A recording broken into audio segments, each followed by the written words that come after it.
기독교 신앙은 역설적이다라는 말이 있습니다. 역설, 파라독소스라는 헬라어가 됩니다. 파라는 반, 역 이런 뜻이 되고요. 독소스는 의견, 뜻, 논제 그런 뜻이 담겨져 있습니다. 반대되는 의견으로 뜻을 전하는 방법을 말합니다. 그래서 역설적이다라고 하면 먼저 말한 것이 분명히 일리가 있는 듯한데 반대 결론을 이끌어내는 논중을 말합니다. 지난주에 3.1절을 맞이했죠.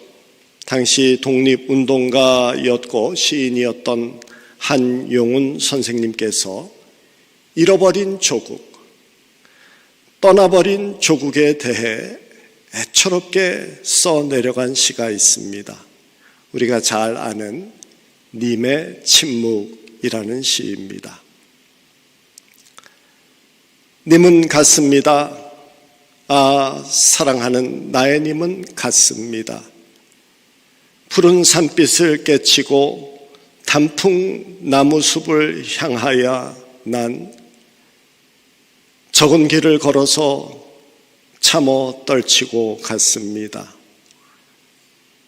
황금의 꽃같이 굳고 빛나던 옛 맹세는 차디탄 티끌이 되어서 한숨의 미풍에 날아갔습니다.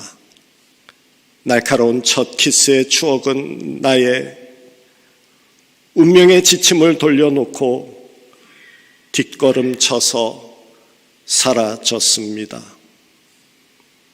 나는 향기로운 님의 말소리에 귀먹고 꽃다운 님의 얼굴에 눈 멀었습니다. 사랑도 사람의 일이라 만날 때 미리 떠날 것을 염려하고 경계하지 아니한 것은 아니지만 이별은 뜻밖의 일이 되고 놀란 가슴은 새로운 슬픔에 터집니다. 그러나 이별을 쓸데없는 눈물의 원천을 만들고 마는 것은 스스로 사랑을 깨치는 것인 줄 아는 까닭에 걷잡을 수 없는 슬픔의 힘을 옮겨서 새 희망의 정수바기에 들어 부었습니다. 우리는 만날 때 떠날 것을 염려하는 것과 같이 떠날 때에는 다시 만날 것을 믿습니다. 님은 같지만은 나는 님을 보내지 아니하였습니다. 제 곡조를 못 이기는 사랑의 노래는 님의 침묵을 휩싸고 돕니다. 사랑하는 조국을 잃은 한 시인의 애처로운 노래입니다.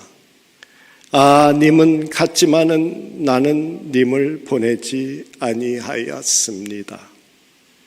갔으면 분명히 보낸 건데 그의 마음에는 아직도 님을 향한 사랑과 애정을 떨쳐버리지 못해서 떠나지 아니하였다라고 고집을 하고 다시 재회할 수 있다라는 희망을 놓지 않는 시인의 절절한 마음을 역설적으로 표현해냈습니다.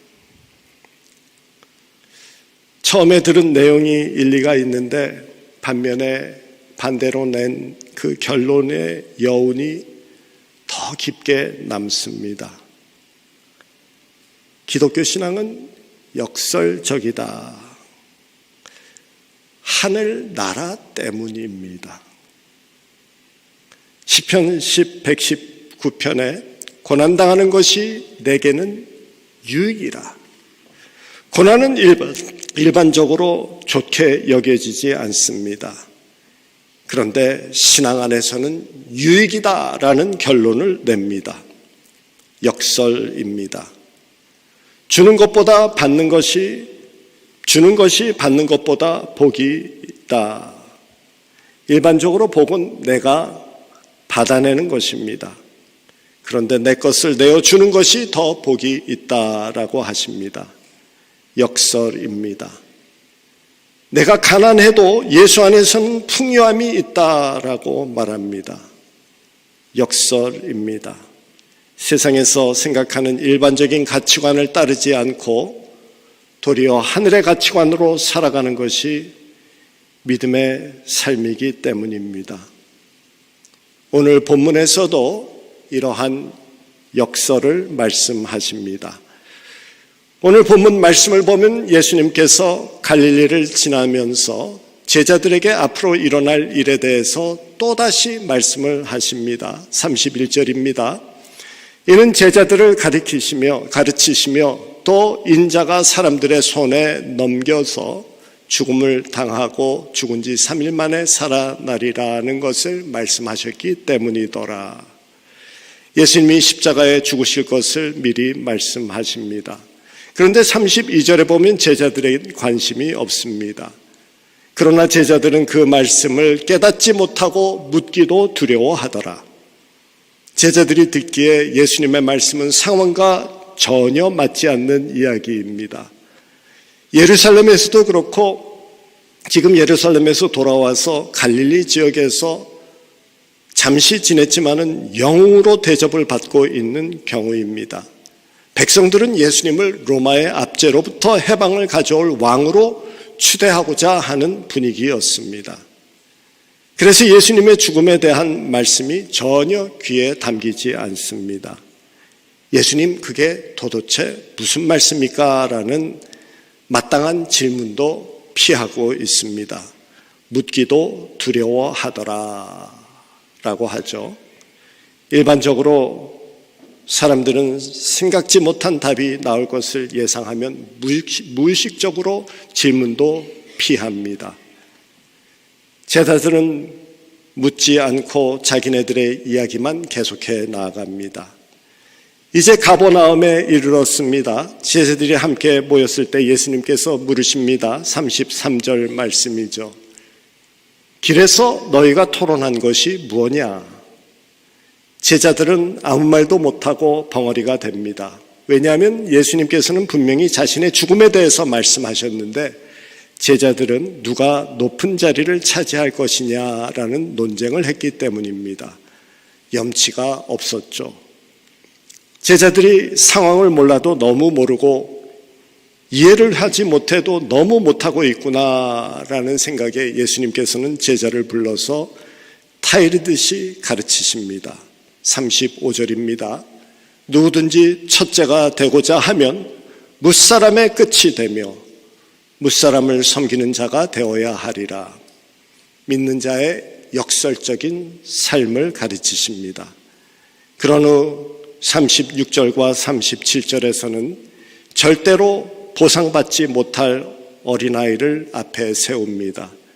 그리고 나에게 갚을 수 없는 것이 아무것도 없는 고아 같은 아이를 돌보는 섬김이 하늘나라와 직접 연결되어지는 것임을 가르치십니다. 이 세상의 달리기 시합에서 첫째가 되려면 열심히 뛰어야 하고 남보다 빨리 뛰어야 합니다. 그런데 예수님께서는 끝이 되어지는 것이 첫째가 되는 것이라고 말씀하십니다. 경쟁이 아니라 배려를 말씀하십니다. 이김이 아니라 더불어 함께 나아가는 삶을 말씀합니다. 1등을 선택하지 말고 인간성을 선택하라라는 말씀입니다. 나의 이익이 아니라 공동의 유익을 택하라라는 말씀입니다. 그런데 그렇게 사는 사람은 이 땅에서 착하다는 소리는 들을지언정 절대로 첫째 되지 못합니다. 경쟁을 포기하고 공동의 유익을 위해 일하고 함께 달려가다가 넘어진 사람을 일으켜주고 지친 사람에게 물병도 건네주고 뒤처진 사람을 격려하기 위해서 발 맞추어서 손잡고 함께 뛴다면은 어떻게 이 세상에서 첫째가 됩니까? 절대로 첫째되지 못합니다. 그런데 그런 사람은 어떻게 첫째가 된다고 하십니까? 당연히 하늘나라에서 첫째로 인정받는다라는 말씀입니다. 하나님의 나라는 우리 마음에 먼저 이루어지는 나라입니다. 그리고 하나님의 통치가 있는 하나님의 백성들 가운데서 또한 이루어집니다.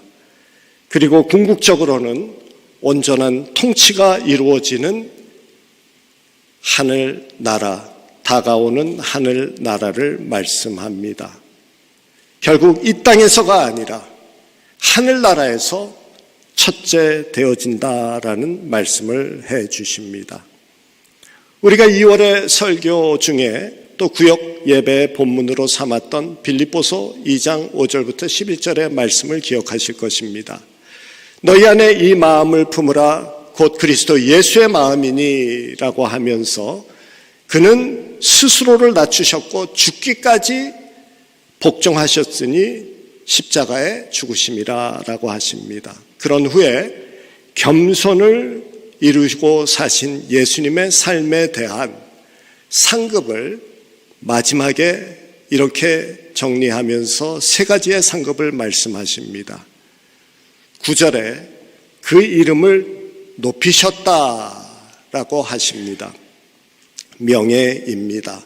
10절에는 모든 무릎을 꿇게 하셨다라고 합니다. 권세입니다. 11절에는 모두가 하나님의 아들이심을 인신하였다라고 합니다. 인정입니다. 우리가 많이 오해하는 부분은 이 명예와 권세와 인정이라는 겸손의 상급을 예수님께서 이 세상에서 받으셨다라는 생각입니다. 절대 아닙니다. 예수님은 살아계시는 동안 어떤 명예도 어떤 권세도 어떤 인정도 받지 못하시고 십자가에 못 박혀 죽으십니다. 그리고 그 상급은 하나님 나라에서 받으십니다.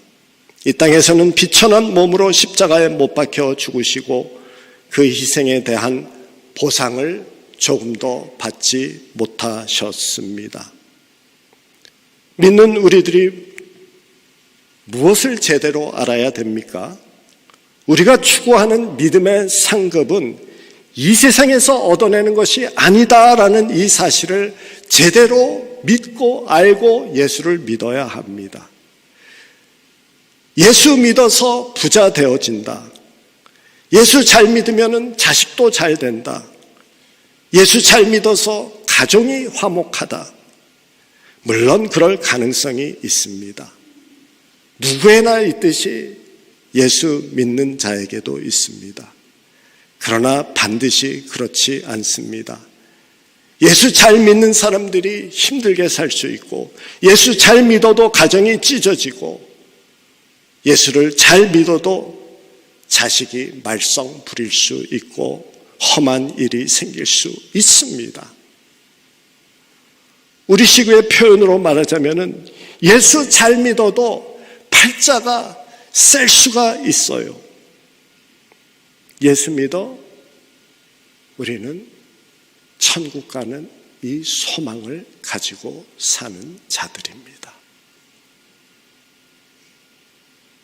세상의 형통, 축복은 예수 믿지 않는 사람들이 사실 더 누리고 또 더 누릴 수 있는 세상의 구조 속에서 우리는 살아갑니다.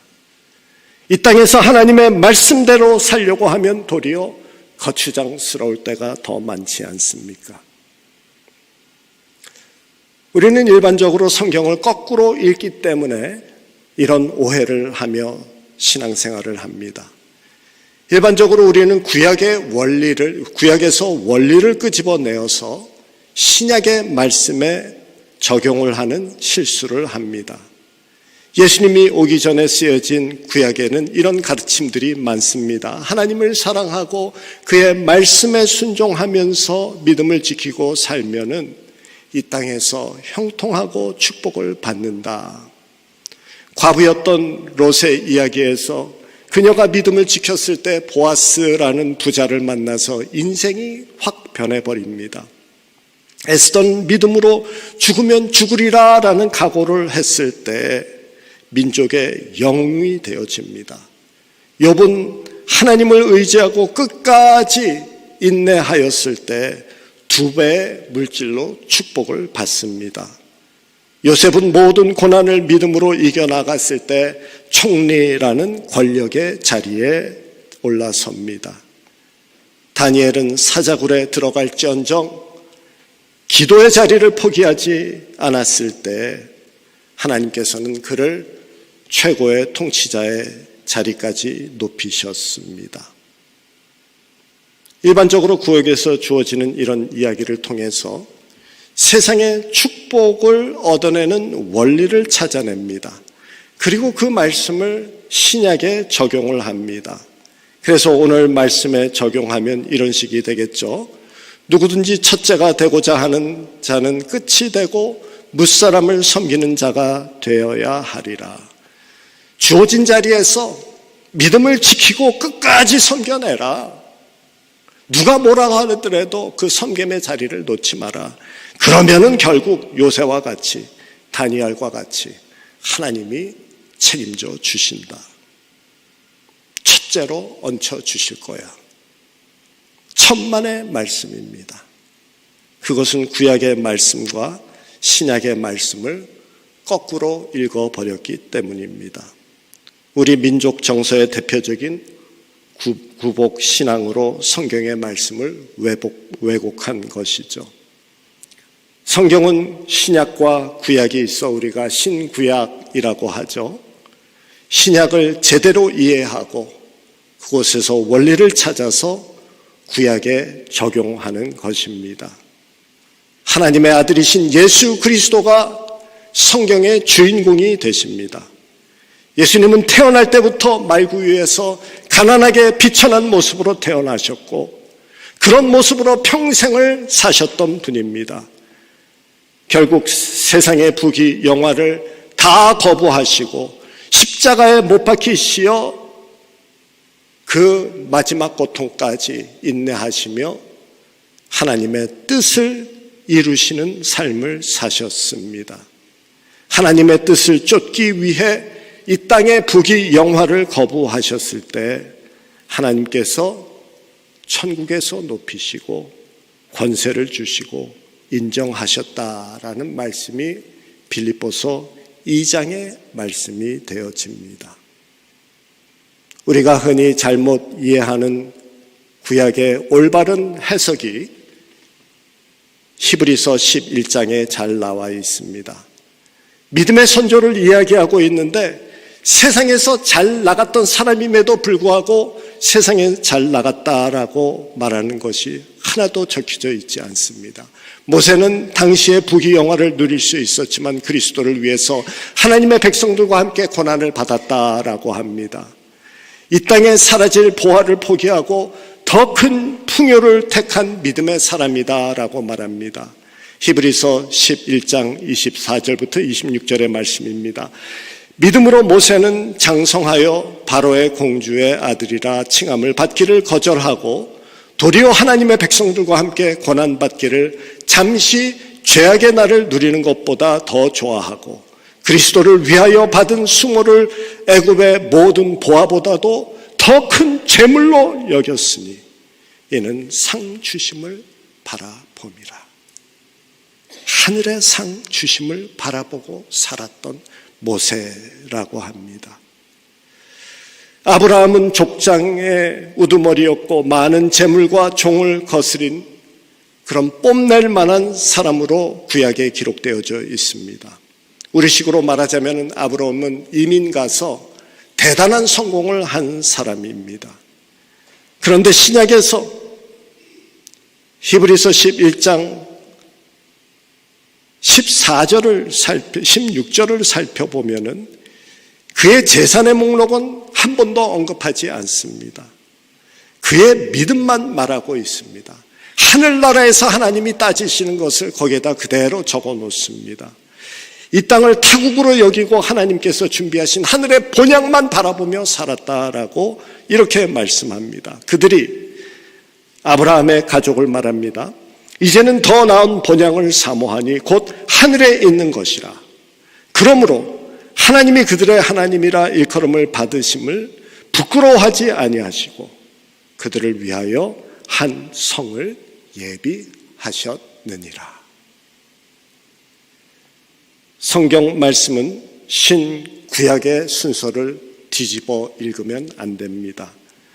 신약은 실체이고 구약은 그림자라고 하십니다. 실체가 변하면 그림자는 당연히 모양을 바꾸게 되어 있습니다. 빛의 각도로 인해서 그림자가 길어졌다라고 해서 실체가 길어진 것은 아닙니다. 그래서 모든 성경은 실체인 신약의 말씀을 가지고 그림자인 구약의 말씀을 이해하도록 되어 있습니다. 에베소서 1장 3절에는 하늘에 속한 신령한 복이다라는 말씀이 있는데 그것을 가지고 이 땅에 속한 허망한 복인 재물, 건강, 명예 다 흐트러져 버리고 사라져 버릴 이런 것을 이야기하면 안 됩니다. 저희들이 오늘은 조금 신학적인 그런 딱딱한 말씀을 많이 나누었습니다. 그런데 우리의 신앙에 너무나도 중요한 말씀이기 때문입니다. 구약은 그림자, 신약은 실체라는 것을 꼭 기억하시고 말씀을 제대로 보셔야 됩니다. 예수님께서 제자들에게 말씀하십니다. 섬기는 자가 하늘나라에서 첫째가 되어진다. 이번 달은 사순절을 지내면서 섬김에 대해서 우리가 함께 묵상합니다. 섬김은 이 땅에서 인정받고 보상받고 축복받기 위해서 하는 계산된 행위가 아닙니다. 섬김은 천국의 상급을 바라보는 영적인 행위입니다. 이 땅에서는 보상이 없을 수도 있습니다. 세상을 보면은 이 땅에 보상이 없는 것이 아예 당연합니다. 세상적으로 볼 때 인간 관계는 7대 2대 1이라는 법칙이 일반적으로 작용한다고 합니다. 내 주변에 10명이 있다고 치면 10명 중에 7은 나를 좋아하지도 싫어하지도 않고 별로 관심이 없다라는 것입니다. 원래 사람은 자기 자신 이외에는 다른 사람에게 그리 관심을 두지 않지 않습니까? 그런데 10명 중에 2은 차라리 무관심했으면 좋겠는데 이유를 찾아내고 나를 싫어한다고 합니다. 이것은 내가 무엇을 잘못해서도 아니고 내가 그에게 무슨 실수를 해서도 아닌데 그런데 나를 그냥 싫어하기로 작정합니다. 인간은 인간의 생존을 위해서 상대방의 단점을 먼저 살피는 동물적인 방어 감각 때문에 그렇습니다. 그래서 내가 그 사람에게 미운 짓 그런 말 한 적도 없는데 그저 나를 싫어합니다. 그리고 그나마 10명 중에 1명은 그냥 나를 또 이유 없이 좋아합니다. 내가 잘한 것도 없는데 나를 좋아해 줍니다. 인간에게는 자기 자신을 나누기 위해서 최소한의 자기의 존재감을 갖기 위해서 최소한의 대상이 필요하기 때문입니다. 교회가 그렇다는 말씀은 아닙니다. 일반적으로 인간 사회는 7대 2대 1의 법칙이 작용한다는 말씀입니다. 그러니 그런 세상에서 칭찬, 인정, 감사, 보상 기대하지 않는 것이 옳습니다. 올바른 섬김은 치사하게 세상의 보상을 구걸하며 행하지 않습니다. 오직 하나님을 바라보며 천국의 보상을 바라보며 섬깁니다. 그런데 그렇게 섬기다 보면 놀라운 것은 성령 하나님께서 가끔 내 마음에 역사하시어서 천국에서 받을 보상을 미리 맛보게 해 주십니다. 하늘나라의 풍성함, 하늘나라의 기쁨과 평화, 그리고 하나님의 인정을 미리 맛보게 해 주십니다. 내 몸은 피곤한데 생각지 않은 만족과 평안과 보람과 은혜로 채워집니다. 그러나 섬김에는 희생이 따르고 섬김에는 아픔이 동반하고 섬김에는 손해와 실망이 있을 때가 훨씬 많죠. 교회에서의 섬김도 그러한데 세상에서의 섬김은 얼마나 더하겠습니까? 그래도 믿는 자는 하늘나라에서 하나님께서 허락하실 그것을 기억하며 세상에서 섬김의 자리로 굳이 찾아가는 자들입니다. 우리는 하늘의 가치관으로 사는 하늘나라의 백성이다라고 말씀하셨습니다. 우리가 예배를 준비하면서 성령에 충만케 하소서라는 이 찬송을 불렀습니다. 성령 충만으로 주님을 본받아 하늘나라의 상급을 바라보며 이 섬김의 삶을 살아갈 수 있는 힘을 달라는 간구입니다. 베드로전서 2장 9절의 말씀을 나누고 말씀을 마칩니다. 오직 너희는 택하신 족속이요 왕같은 제사장들이요 거룩한 나라요 그의 소유된 백성이니 이는 너희를 어두운 데서 불러내어 그의 기이한 빛에 들어가게 하신 자의 아름다운 덕을 선전하게 하려 하심이라. 어두운 땅만 보고 살아야 했던 우리를 택하시고 불러내셨습니다. 그리고는 빨리 뛰는 자가 아니라 섬기는 자가 첫째 되어지게 하는 기이한 천국의 빛을 보게 하십니다. 그것을 본 우리는 세상에서 계산하지 않는 섬김, 손해보고 희생하는 섬김으로 하나님의 아름다운 덕을 드러내는 삶을 사는 자들이다라고 말씀합니다. 사순절을 지내면서 이 천국을 바라보는 섬김, 우리의 가정을 밝히고 우리의 교회를 밝힐 뿐만이 아니라 세상을 밝히며 하나님의 아름다운 덕을 드러내는 저희들 되기를 주님의 이름으로 축원합니다.